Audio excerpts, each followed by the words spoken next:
1:02 p.m. on the AT&T clock. Sorry for the delay. We're looking to get some adjustments made for our technology here. Everything's all set. So today's the scheduled meeting for September for the Public Safety Committee meeting on the Assembly. I'm Paul Holman, the chair, and with me are two of the three members and one of our four members on the board. Elby Gray Jackson.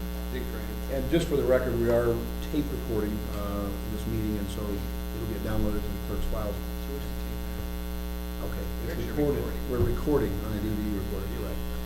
You're recording. My kids are trying to break me. I hear you. I hear you. At least the new age.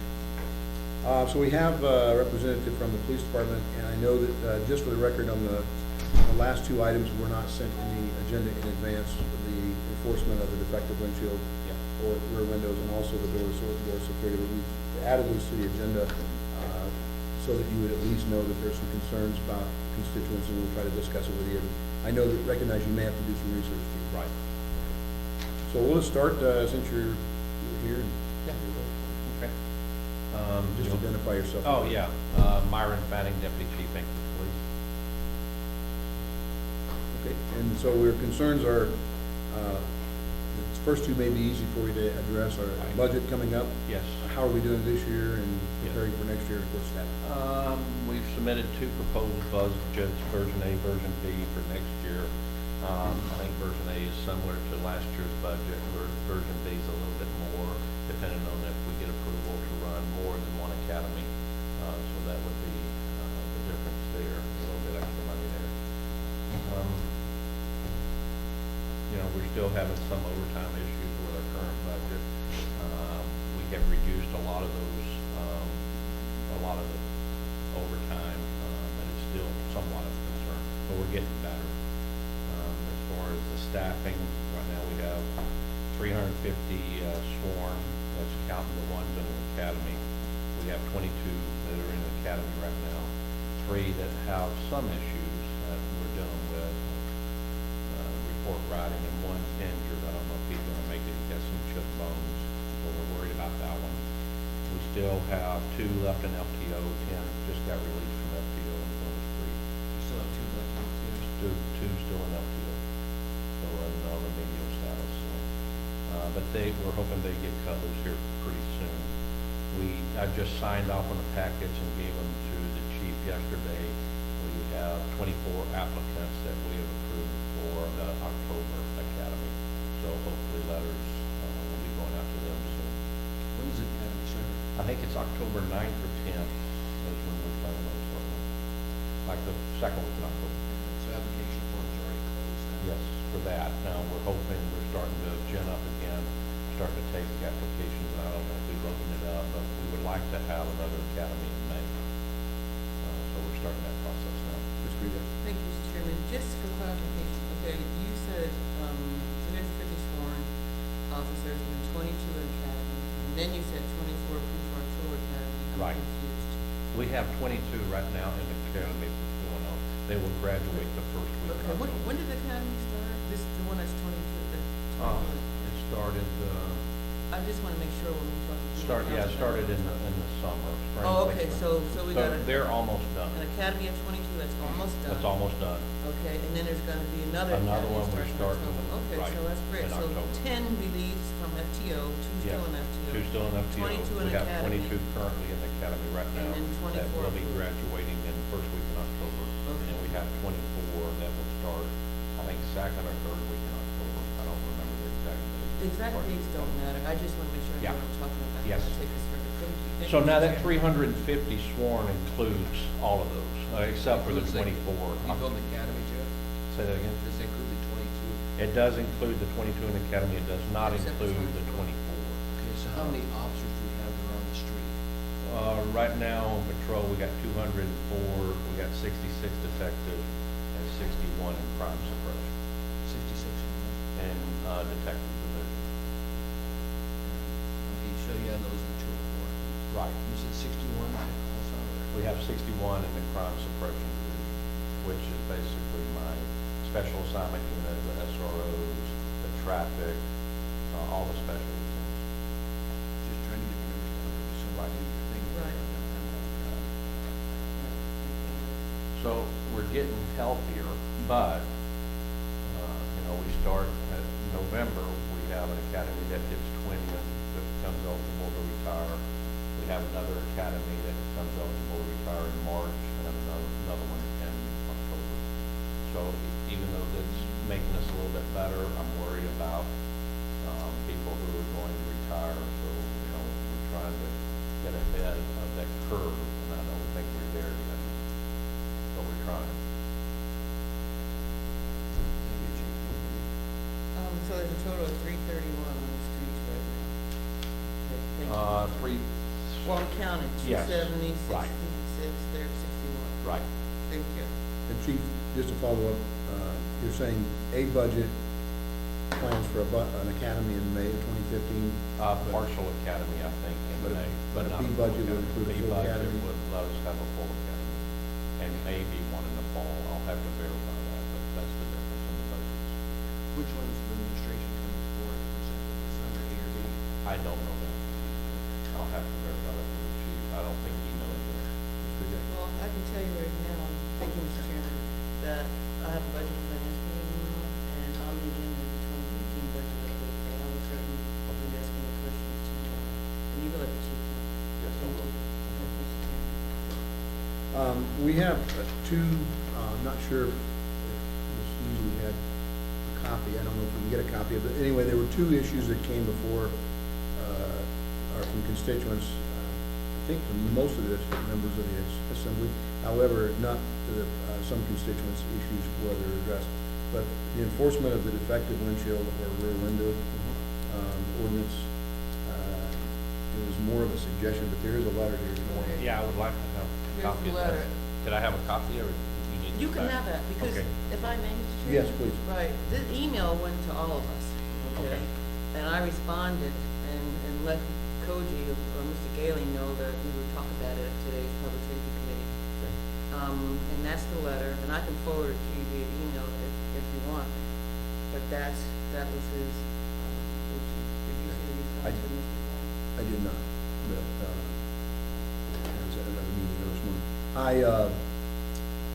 I think really it comes back to what we were talking about just on the mentioned items before, which is budget staffing. Your traffic unit, I know, has been reduced greatly. Yes. Is there also diminishment in some of the units or the detective units? Yes, all, pretty much. We had to basically reorganize to keep up patrols because our numbers were low. Now we're getting healthier. We're hoping if we don't lose too many to retirement, we can start replacing those guys into our specialty units, our SAU and our traffic division. What's So that? next, Bring that back online again? the what? The theft unit? Yes, I mean, that's the long-term plan, but like I said, a lot of it depends on how many retire. We don't know that, we're sending out surveys to our officers to try to get a good sense of what may be leaving, but really we don't have hard numbers. We got some people saying, I'm considering it, but nothing definitive, so a lot of. Here's it an depends answer on we that. tell people, if you've got a theft or something, call the police department. Right, They said we can do that, but nobody ever shows up. right, we're very limited in numbers that are up to. If you could tell the chief or whomever could help, for that very reason, I'm speaking, I guess, for myself, but at the same time, I know we all get a lot of these threads from constituent concerns about who do we address. I mean, if you can give us some prepared, something we can explain to our constituents and who they might be able to contact when it comes to particularly property crime follow-ups. Yes. And then the other one is, and we'll have to either forward you the email, it's reference door-to-door sales. There is an ordinance that covers door-to-door sales in the municipality. Their biggest concern is, this particular constituent was saying that they've got no soliciting sign on their doors. Okay. And this person, I know there's one company out, that's Vivint, it's an orange guy, Yeah. used to be Apex. Right, And they send people up here in the summertime. They do. Yes. yeah, they do. This is the third iteration of these guys.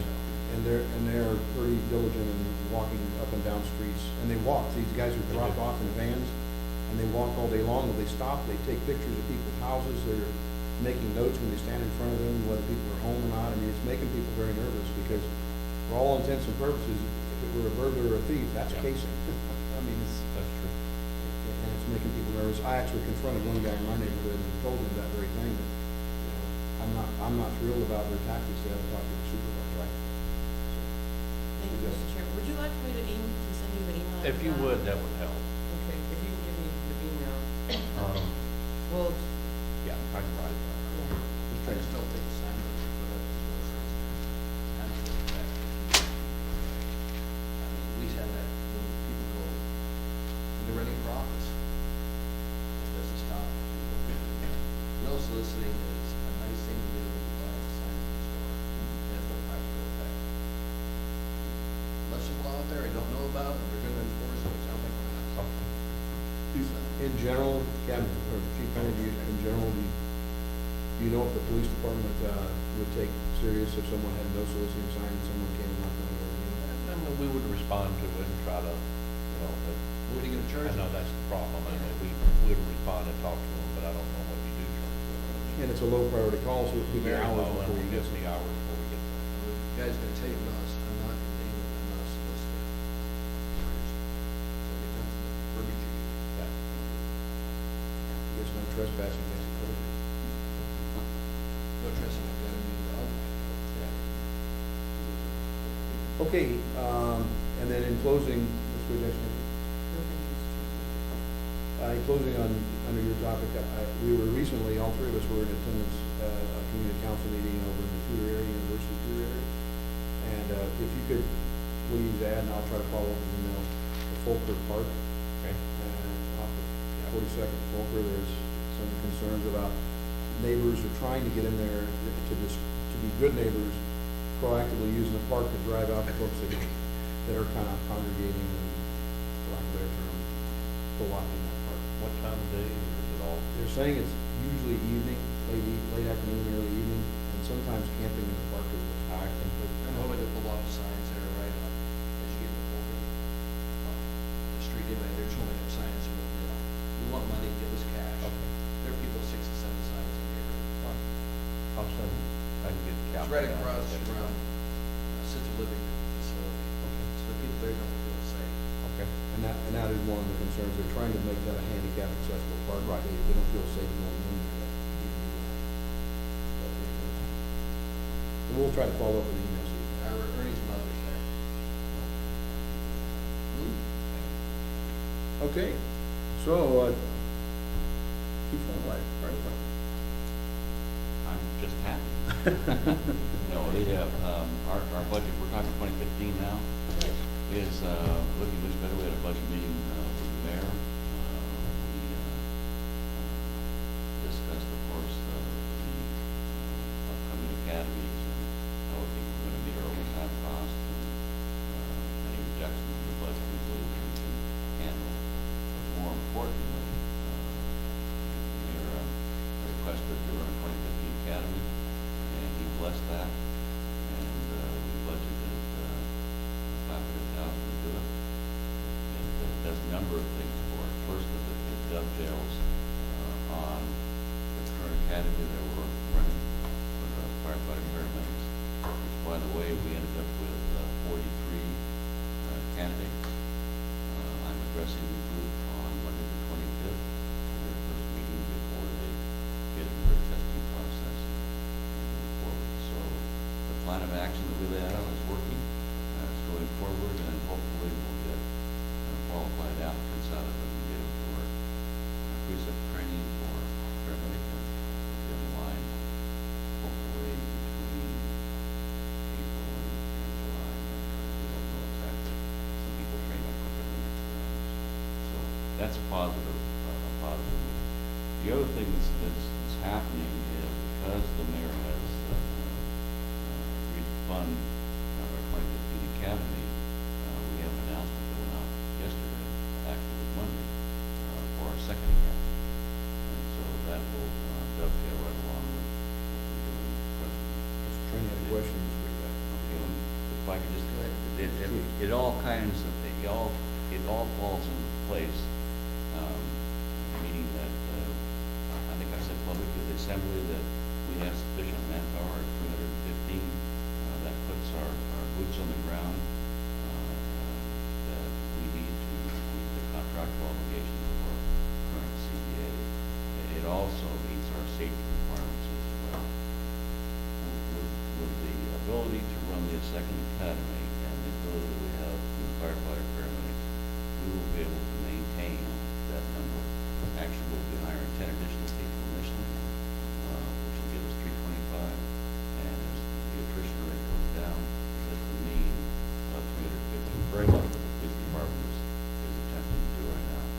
long as we stay at that mean, our overtime is manageable, we have sufficient personnel to run our companies, and quite honestly, I'm ecstatic that we're at this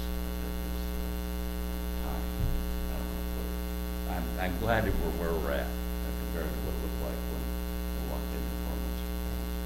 Mr. Training, Mr. Thanks for inviting us to the police for the retirement memorial. That was very well done. My thanks to everybody. It was good to see Jeff recognized for the DPW work and seeing him around the wall. So it was very well done. Thank you for coming, we appreciate that. And just because the mayor proposes it doesn't mean he gets to do this. That's true. Well, I know you've been saying a lot about the mayor. The mayor's only one aspect of our budget. No, I understand. You know, ultimately, it's up to somebody that passes the budget. So we're the ones that have to decide your funding level. So when you're talking to us, please don't say at the budget meeting, please don't say the mayor wants to do this and this. We know what his office does, but it's also the so many members. We've got to get the majority to approve this, chief. Well, I think it's true that if it doesn't start there, it never gets to you guys. And that, I guess that's what I was, Actually, we've gotten over the mayors before, but we appreciate it, chief. well, I appreciate I know your you work support. for it. I really do. You guys have supported us, and it's just great. Thank you, chief. Thank you, Mr. Chairman. I just want to say that I would have been at the memorial, but I didn't know it was happening until they called me about 20 minutes before it began. So I'm just saying, you know, next time, and I'm not blaming anybody, I just really would have appreciated heads up, so I could have been here. I didn't realize it didn't go out December, but Yeah. I'll rectify that. Thank you, thank you. And then my next question is, okay, so you said there's 43 candidates for the paramedics. Yes, Okay, do you know yet how many of them are already paramedics? 'Cause all- that was the goal. all of them are already licensed paramedics. We have Great. some, we chose to take the whole list. We have some that, I don't know if they have the firefighter one certificate or not, but it doesn't make any difference because the first 5 weeks, these are 50-hour weeks, actually 6 weeks of 300 hours. We will teach the firefighter one criteria, and I'm sure they'll have a couple passes. Right, but they're all licensed paramedics? They're all licensed That's really great. paramedics, Thank either you. national or state certified. Excellent, thank you, Mr. Chairman. And my apologies, I had to work the night before on New Year's, so I wasn't able to see the memorial. But thank you for making sure that the memorial was held, and it's always a good presentation. It's so good to see the family there, because we need this support, the family after those, everyone who's passed away, so thanks for doing that. And Chief, and I think Mr. Jackson, you said something about 10. Is that from the 43 you intend to hire 10? We tried to hire 10 out of the 43, 8 to 10 people. Our criteria is very specific, I guess, is a good way to put it. Meaning that if we get 10 out of the 44, that we feel that can get through the preceptor training, meet our requirements, we're very, very happy. I'm sorry. You mean the 43?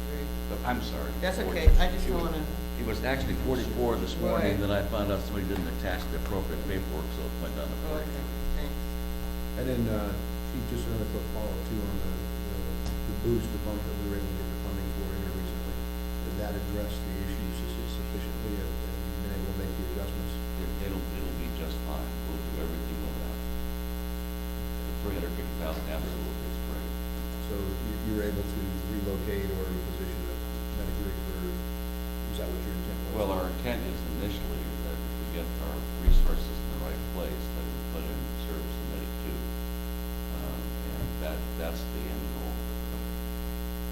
Thank you, Chair. And remember, we've got the 350 that we've reappropriated and also the 125, right? Yes. Yeah. Yes. Yeah. And there's an additional, actually, 195, I believe, that we're also utilizing, but it's all, that money will be spent in 2014, and that's why the academies, the way it worked out is just, it's phenomenal. I mean, you couldn't plan it to happen any better way.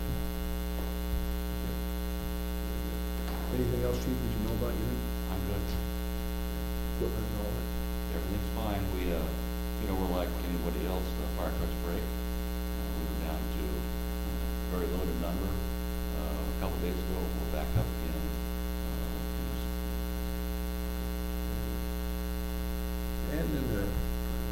Health and Human Services, good afternoon, thanks for being here. Thank you. Again, I'm Linda Committed, I'm the new director of the health department.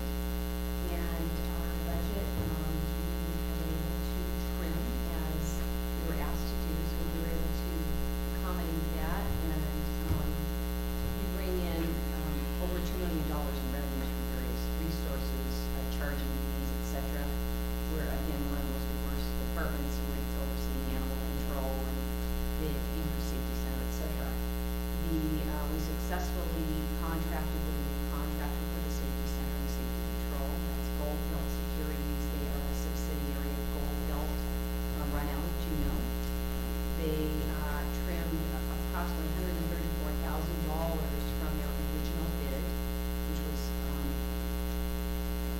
which we greatly appreciated. That was our team working extensively with them to look at reducing their original cost of $2.1 million to run the safety center and the safety patrol. We are still short $211,000 that we are analyzing within the health department how to accommodate. That's a huge amount for the health department, $211,000. So we're working with, of course, our administration to address that gap. And Gold Belt begins on October 1. They're all scheduled and ready to roll. They have been overlapping with Humana, our current contractor, of the past 8 years in order to move forward with their services. They have hired most, if not all, of the staff, so we have very well-trained and experienced staff continuing to work at the safety center and on the safety patrol. So that's the biggest news in the health department. And our staff continues to be fantastic, and I need to know all the elements. I'm continuing to support in whatever way I can ad hoc committee on alcohol drug use, providing the speakers and working with Mr. Evans, as well as assisting Mr. Cody Jackson and Let's Move effort. So I'm enjoying this very much, and I look forward to continuing to work with all my members. That's great, Mr. Jacqueline. Chairman, so thank you for your report, and I'm really, really glad that you mentioned your involvement with the Let's Move initiative, and I just want to publicly say how much I really appreciate your participation. It's really, really great in helping us move forward. So thank you very much. And then one other question, you mentioned that you're short $211,000 for the contract for 2015. Yes. Right, okay, because I thought I remember. Yes, 2015. Okay, We're fine for this year. We've adjusted, costs within the health department. It's the next year that is the particular challenge that is a very difficult amount to accommodate within, a small budget of the health department. So we assistance with that, greatly appreciated. That, again, we increase the services, as you know, because we improved that to make sure we have 24 hours worth of pickup service as well as staffing. And for Gold Belt to take it over, that was an increase to be able to have a new contractor. Mr. Grant. Could you give us a number factor involved with alcohol and the health and human services? I'm interested in the impact of alcohol on what you do. I don't need it That is a today. complex question. I don't need it today. How about next month? Let me share some thoughts on that if it's possible. Most people know that I used to oversee the supportive housing division for rural CAP, and in that capacity, I work with our community partners over in product management, so the first housing first effort. When we did the analysis of what it costs to leave people on the streets, in this case chronic alcoholics, it's a conservative estimate of over $60,000 to leave people on the streets, with APD and AFD and all of our teammates assisting folks. The estimated cost to put them in safe and sober, safe housing really at this point, is about $23,000. So when we ask what is the cost of alcohol to the health department itself, what I can do realistically is provide you with the public service funding that we provide to different agencies, if that would be helpful. That would be helpful. And then you can see per dollar what the health department is funding to try to reduce that or mitigate that expense. Because I know when I read the police department on occasion, looks like 80% of where we roll on is alcohol related. Right. Chief would know better than I do, but it seems to be that so much of the time we're sending officers out there to pick up the aftermath of alcohol. Right. And when you include one of the programs which is the Alaska Domestic Violence and Sexual Assault Intervention Program. And our partners in that are APD, the Prosecutor's Office, Victims for Justice, AWAKE, and STAR. In that capacity, that's an $850,000 grant that comes from Commissioner Struer's office and the legislators to address alcoholism, domestic violence, and all of the after effects from this. And it's obvious that this is a very pertinent issue in the media right now, of course. And October is Domestic Violence Awareness Month, but within the municipality, it's Domestic Violence Action Month. So this is very related to the issue of domestic violence and sexual assault. We have a problem. The other thing would be animal control, is there your area? Yes. Are you looking at increasing the amount of money we put towards running animal control? Because I hear a complaint that there are no animal control officers to respond. Well, we do have animal control officers responding. We do have a contract with NANA for the animal control services. They're not breaking away from that obligation. Because that's not what Nana got, it's not picking up people on the street, giving that to. Right, that's a separate I contract. know, a separate Nana's service. still good with what they're doing. Yeah, there. absolutely. And in fact, we're getting ready to open a warm control area for people dropping off strays that they need pick up. And so the animal control services are up and running and very strong as far as the So from your actual. perspective, you think we've got enough money in animal enforcement right now? I would have to get back to you on that. I'm not sure if we're having a capacity issue with response or response time. If you get back to us on it, Sure. because we're going into budget cycle time, Sure. and let that's me get gonna back be an to issue you. we'll be discussing. Okay, I sure will. Thank you, Mr. Chairman, and I just wanted to mention, that the Domestic Violence Action Month, bringing forward a resolution on behalf of the Assembly, which will be on Tuesday's agenda, recognizing. Great, thank you. You're welcome.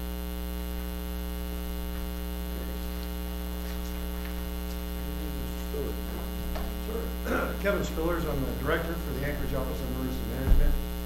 In terms of budget and staffing, if approved, our budget for 2015 as proposed would allow us to continue staffing at 5 full-time personnel, which is what we have now on board. We've recently hired the 5th person to replace Nikki Stoko, who is retiring.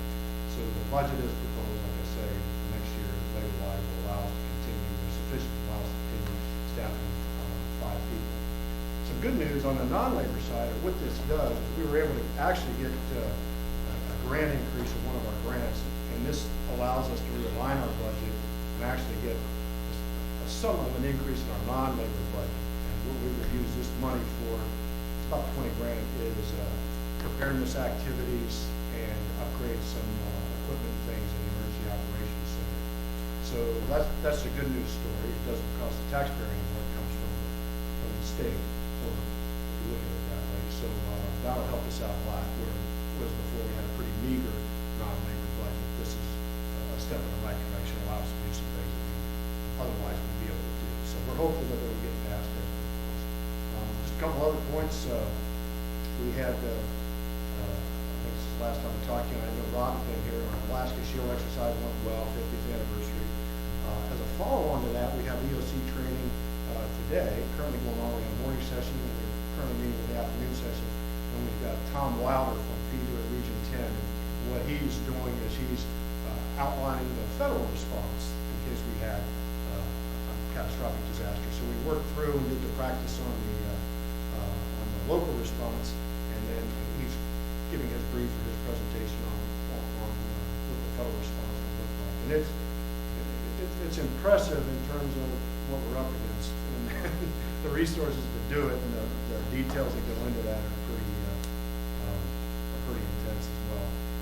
The other thing on the community outreach preparedness, this past weekend, one of our partners, AARP, and, along with AARP and some other agencies, health, fire, police, some other local non-governmental organizations, nonprofits, had an emergency preparedness fair out at Change Point. There's about 1,000 folks, and it was a good turnout. And, different presentations of different kinds, and it was a pretty good response or pretty good feedback from it. That people got a lot out of it. So that's kind of where we're at for right now. Mr. Trainer, I was Sir. there Saturday, you guys Oh, did a did you? great job. Yeah, I was there. I was one of the 1,000 people that were there. Question to you is, do we have anything in town that stores food in case of an emergency, say 3 days worth of food, for our citizens? Because Yeah. every booth has, you need to do this, people are taking the sheet and saying that's all well and good, then walking on. I don't expect that if we have an emergency, anybody's gonna have anywhere near the food they would need for 3 days. Well, it's an interesting question. The way we look at it, or the way it's approached, is a couple of different things. The old civil defense model where you stockpile food is problematic. You gotta rotate stocks, it's expensive to maintain. So if you look at it from the point of view of two different conditions, is the supply chain disrupted? If the answer to that is yes, the go-to guys for us, and actually for the whole state, are two. It's the school district and the Alaska Food Bank, the two agencies. So, and how long, and then what's left on the stores. So if you're not being That resupplied, disappears in hours. yeah, it's a matter of how long does that last? Well, it's condition dependent. Now, the state had actually stepped in, was gonna take this on because it's bigger than anybody. And they actually looked at this and they hired a contractor, and this is some time ago, I got an update on it. They actually hired a contractor to take a look at this, what it would take to store food, warehouse it, what kinds of food, how to rotate it out, and set up standards to do it. And it was problematic just getting somebody who could meet those standards to do it, so they scrapped it and started over. So it's being managed at the state level, and I don't know where they're at on that right If you can now. find out, just let us know. Yeah, next sure. month where they're at. The thing would be, would you get with AWO and find out what their plans are for emergency water? Yeah, sure. Because we have a lot of streams that go through Anchorage. Unfortunately, if you drink it, Yeah, you're gonna have to call the doctor shortly. yeah. So AWW used to have wells in Anchorage. And I believe we still do. We put the code online, we shut the wells down, I think. Can you find out for us if the wells are still capable of producing water? Because in an emergency, people are gonna need water. You can live without food for a while, but water, you will no problem. I'd at least like to know if we've got the capability of getting the wells operational in case of emergency. Because I think an earthquake would crack the pipe, water line coming out of the equipment in a heartbeat. So, Yeah, I'll get with them. I'll have to get our leadership. thank you. Thank you, Mr. Spillers, appreciate that, and I do, of course, acknowledge we're still halfway through September, and it was Emergency Preparedness Month, so I appreciate that, efforts for the Emergency Preparedness Fair and what you do. So, a question I have that has come back in another iteration, are we coordinating, I heard you say Region 10 FEMA, the feds, are we also still working, do they have a strong contingent of the state on the emergency operations and management? Is that something that we work with more? practice more? Regular, yeah, the Division of Homeland Security Emergency Management for the state, yeah, we're talking about them weekly. And on an operational aspect, exercise-wise, we interface on the big exercises, on things short of that. And then we have our day-to-day activities on that. But yeah, we're engaged with them regularly. Actually, coming up, early October is the Fall Preparedness Conference, and that's a big interface we have with them, as well as it is with the other jurisdictions. So that happens 2 or 3 times a year, where we actually get together and do some kind of interface with state and other jurisdictions. So I know clearly we don't normally have hurricanes, but we have had high winds. Yes, we have, It was the yeah. fall of the year, a couple of years back, when we had all the trees down and power and all that. And then, of course, earthquakes, and there's some other things, wildfire, that could really afflict us, and we don't want to be caught like a Sandy or Katrina, where we're standing around going, what do we do, and where do we go? Now, actually, when we work pretty good with the National Weather Service for tippers and things like that, along with the power companies and the energy companies. So, well out in advance, before the weather warning went out, we met with municipal managers. We had a contingency planning session to go through, if this thing unfolds, what would our response look like, how would it occur. If you use on the mark on the wall as the September 12th incident, if that's the mark on the wall, is it less than that, is it more than that, or if we get into it and it increases, what do we do, how do we go either way? So we've talked through some of those things. Yeah, We yeah. weren't prepared. Yeah. I saw that email you guys sent out the other day on May second. Don't call us. Right. That was very well done, thank you. Hey, one other plug too, I'm sorry. The emergency operations plan that is being revised, that's on track. It last written in 2007. It needs to be taken to the next level, be more comprehensive. And so we've been working on that. We have a contractor, Risk Reward, that's grant funded. We've been working on that throughout the year. We're about the midpoint, right on track where we need to be. And they'll be in town next week, and we'll be sitting down doing some more detailed planning with them on this. So that revision is, the draft revision is expected to be complete by January. So it's coming along and working out well. And that'll capture a lot of the things in 2007 that doesn't have, things like energy emergencies and some of the other things. Well, thank you, and I know that, I can speak for myself anyway, that we can't be reluctant or embarrassed or ashamed that we get grants, safer grants, Yeah. fire, cops grants, SROs and schools got grants going, I mean, primarily the health department, I think you're a very large, 68%. large amount of your budget, so grants from the state and federal government is not something to be backing away from and trying to kick away. If we can take and leverage their dollars, a few of ours, I think our community is a much safer and better place, so thank you. Just briefly on the agenda, we had an update, and I know it's ad hoc, my apologies for the homeless, it's the alcohol, inebriates and homeless issues also.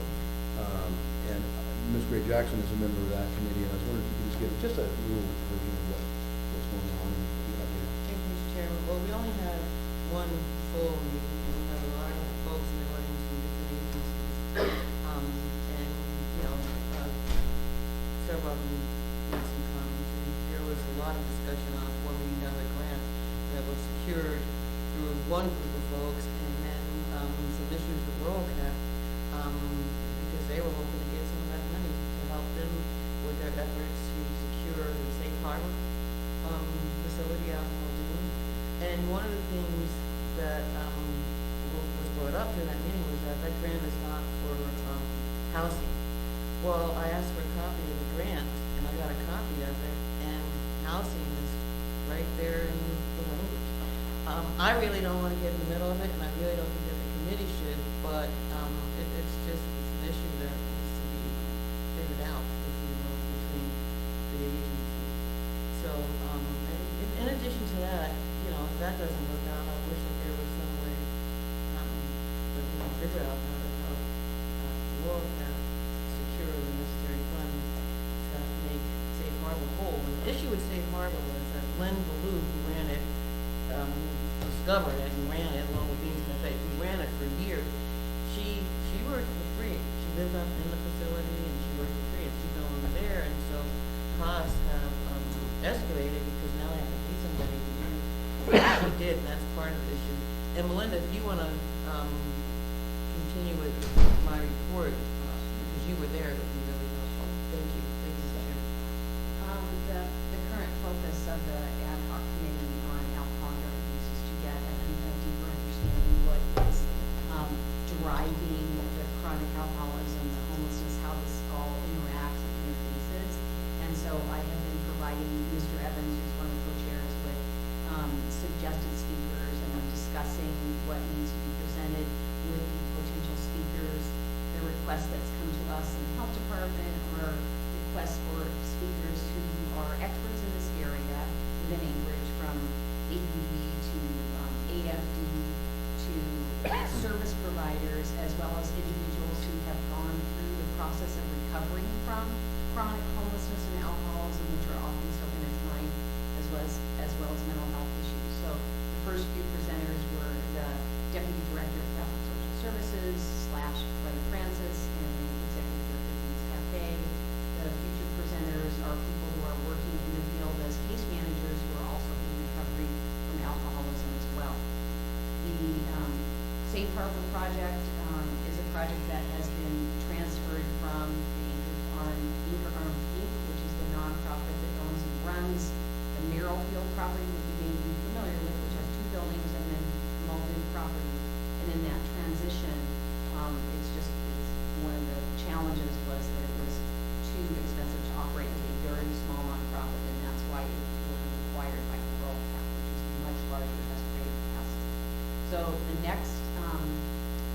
the next session or two of the ad hoc committee will be, again, people in recovery, as well as a request that's come to me for people who have been highly functional in some kind of field, in some way, whose lives have deteriorated greatly by alcohol or drug abuse, and then they are now in recovery themselves, to get a picture of how the process works for recovery. So right now is the educational component for that ad hoc committee, and then they'll work towards understanding resolution, long-standing sustainable resolutions to this problem.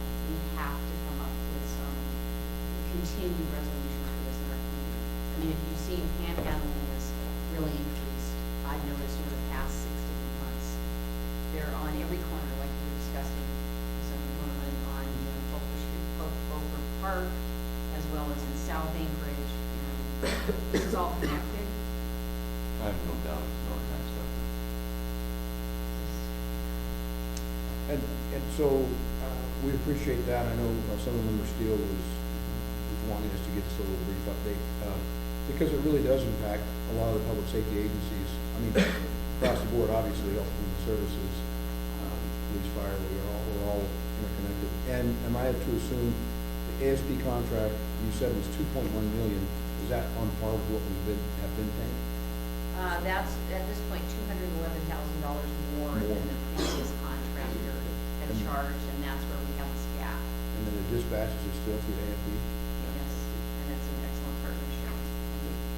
So it would be great for us to be able to have just a little piece, I don't care, maybe Health and Human Services, since you guys are probably the most connected with all the providers and the nonprofits and things. If I might just ask maybe a public safety committee, just for a little while, just give us a brief.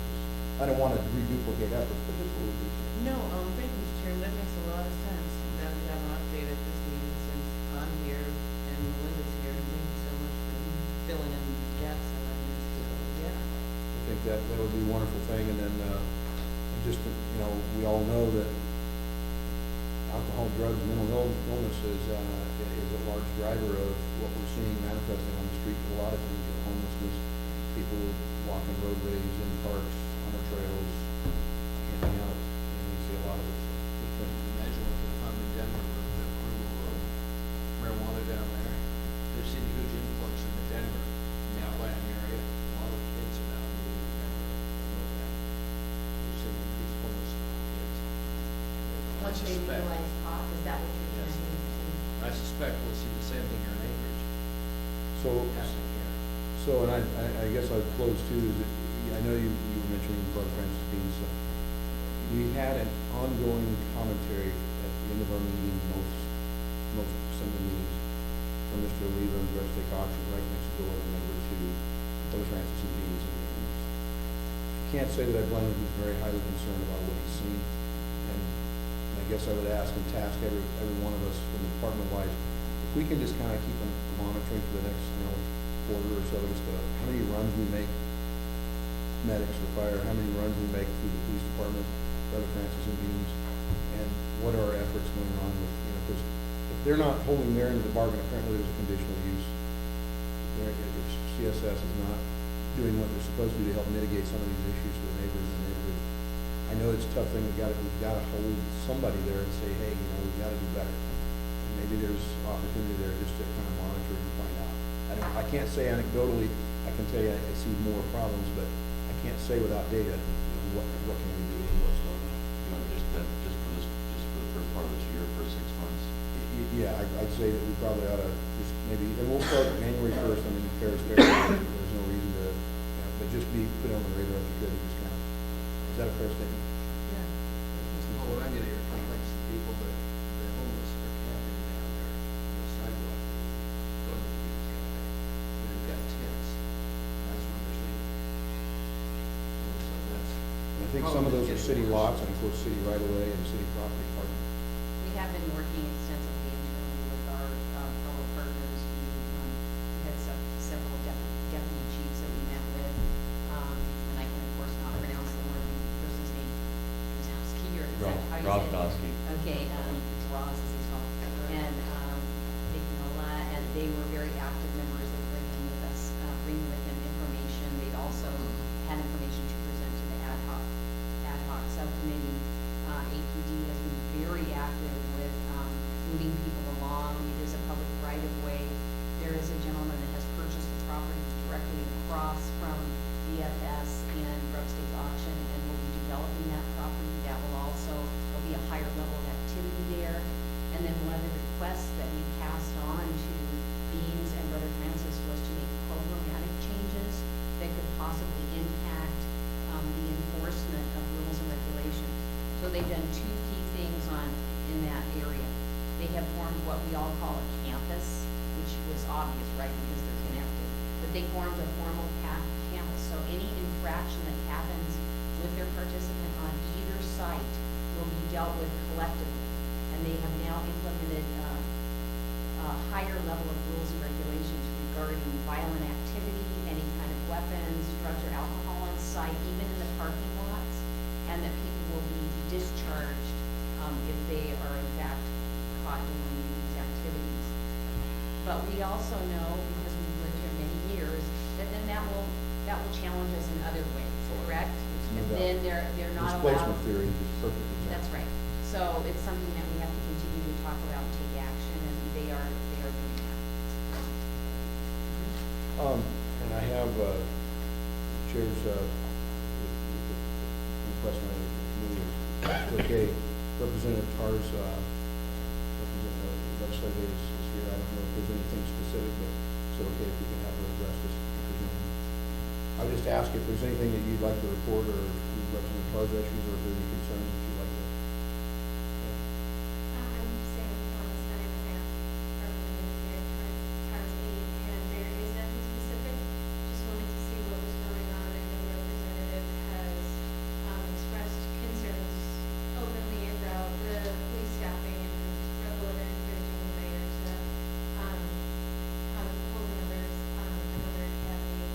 So I'm pleased to hear that you're keeping those filled and trying to get more going. And members propose that I took to get back to her job. Mr. Furman is here on behalf of Senator Ernie Hall, who's unavailable today. Is there anything that you? This is something that we're involved in, is doing that this morning. Under regular is the homeless camps that are in the intersection of Sector Trail and the Trail. I know Chief is on it.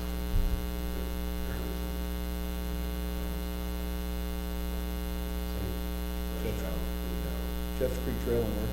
A Street Trail, the regularly trail that runs north-south from A Street intersects with Chester Beach. Trail goes to. Is that near where they redid Heinzelman? The new housing there. And the community gardens.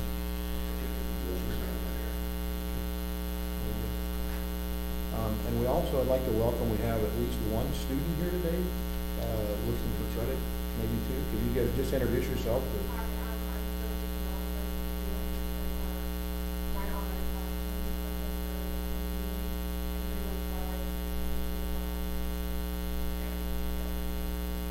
Welcome.